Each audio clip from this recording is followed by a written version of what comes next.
Some stories, you think you know them inside and out. But when you look closer, you find all these incredible layers of mystery and, well, revelation. So today, let's dive into one of the most famous conversations ever recorded.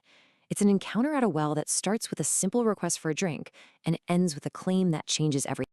Okay, so picture this scene. You can almost feel the heat. It's about noon, the hottest part of the day. A man, Jesus, is just exhausted from a long journey on foot.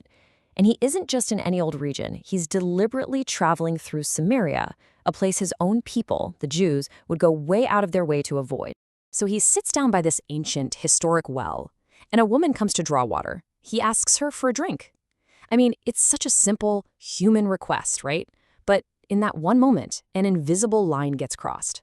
A major social taboo is just shattered, and a conversation starts that is going to challenge everything she thought she knew. So yeah, let's really set the scene for this unlikely encounter. We're at Jacob's Well, in a Samaritan town, and the two people at the heart of this story, they couldn't possibly be from more opposite worlds. I mean, this really lays out the tension perfectly. On one side, a Jewish man. On the other, a Samaritan woman. And that note at the bottom says it all. For Jews do not associate with Samaritans. And listen, this wasn't just some mild preference. This was a deep, bitter hostility that went back centuries. For him to even speak to her was, well, it was shocking. And she calls him on it, like immediately. She's not just surprised, she's challenging him. Her question is basically, what are you doing? You know the rules. She's pointing out these massive social and religious walls between them that he just casually stepped over. But here's the thing. Jesus doesn't get into an argument about social rules. Nope. Instead, he just pivots the entire conversation. It's like he changes the channel from the physical world of thirst and social divides to something else, something completely mysterious. Get this response. He completely reframes the entire situation. He basically suggests that she's the one who's missing out on something. He introduces this brand new concept, a gift of God, and this really intriguing idea of living water. All of a sudden, this isn't about his thirst anymore. It's about a much deeper thirst she might have that he says he can quench. So what on earth is this living water?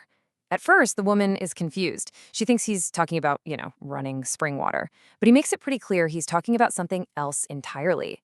It's a promise of a satisfaction so deep, so complete, that whoever receives it will never be thirsty again. And here's the difference, plain and simple. The water from that well, it solves a temporary problem. You'll just be thirsty again in a few hours. But the living water Jesus is offering, that's permanent. He says it actually becomes a spring inside of you, welling up to eternal life. He's contrasting a temporary physical fix with a permanent spiritual reality. Now, the woman is still thinking in practical terms. She's like, great, give me this water. Then I don't have to keep hauling myself back to this well every day. But Jesus' next move, it's completely out of left field. The conversation is about to get intensely personal. He tells her, go call your husband. Simple enough command, right? She replies with an answer that's technically true, but it's also dodging the question. I have no husband. And then, bam, the revelation. He just calmly lays out the entire complicated, painful history of her relationships. He knows everything. And her reaction is the whole point. In one single instant, her whole idea of who he is completely transforms. This isn't just some thirsty traveler or a rule-breaking Jewish man anymore. A man who can see right into her hidden life, he has to be something more. She immediately calls him a prophet. So now that she's convinced he's a prophet, she could ask him anything. But she doesn't ask about her future or her personal life. No, she pivots to the single biggest religious argument dividing their two peoples. This is her shot, right? To ask a man of God to finally settle this centuries-old debate. The question is all about location, location, location. Her ancestors, the Samaritans, were adamant that the right place to worship God was right there, on Mount Gerizim. The Jews, on the other hand, insisted the only true place of worship was the temple in Jerusalem. For centuries, this was the fight. Where do you go to find God? And Jesus' answer is just radical. He basically says, you know what? You're both about to be wrong. He declares that a time is coming. In fact, it's here now, when your geographic location is completely irrelevant. True worship isn't about a physical place, not a mountain, not a city. It's about your internal posture. It has to be in spirit and in truth. Wow. So this conversation has gone from a simple drink of water all the way to the very nature of true worship. But it's still not over. All of these incredible twists and turns have been building to one final, ultimate climax. The woman is processing this huge answer, and she falls back on a hope that both Jews and Samaritans shared. The hope that one day this figure called the Messiah would come. And when he comes, he will finally explain everything. He'll sort all this confusion out for us.